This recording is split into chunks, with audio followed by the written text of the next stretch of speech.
দেখবেন আপনি বায়ু দূষণ নিয়ন্ত্রণ আইনে প্রতিটা বিল্ডিংয়ের কতটুকু সবুজ থাকতে হবে এটা বলে দেওয়া আছে। আর নাগরিকদের কর্তব্য হচ্ছে যেভাবে সরকার নিয়মটা করে দেয় সেভাবেই বাসাটা বানাবেন। আপনার যদি বাসার মধ্যে দুপুর 12টার মধ্যে বাতি জ্বালিয়ে রাখতে হয় আর তারপরে বলেন গরম লাগতেছে, দুইটা একসাথে বলা যাবে না। বাড়িটা এমন করে বানাবেন যাতে ওখানে আলো বাতাস যথেষ্ট পরিমাণে ঢোকে। সেটাও আসলে নিয়ন্ত্রণ করা সরকারের যে একটা দায়িত্ব আছে, এটা কোনোভাবেই অস্বীকার করা যাচ্ছে না। ফলে রাজুক যদি বাসার প্ল্যানগুলো বলে দেয়, আমরা সবাই তো বিদেশের মতন সুস্থ পরিবেশে থাকতে চাই, কিন্তু বিদেশের নাগরিকেরা আইন মানে, বিদেশের ব্যবসায়ীরা আইন মানে, বিদেশের সরকারও আইন মানাতে পারে।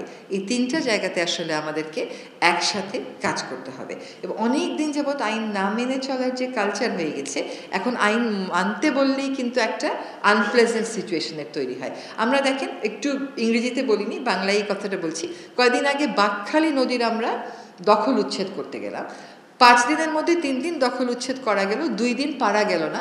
প্রবল বাধা দিল। কারা বাধা দিল খোঁজ নিয়ে দেখবে। ঠিক যে কাহিনীটা সাদা পাথরে হয়েছিল, বাঁকখালীতেও কিন্তু সেই একই কাহিনী হলো।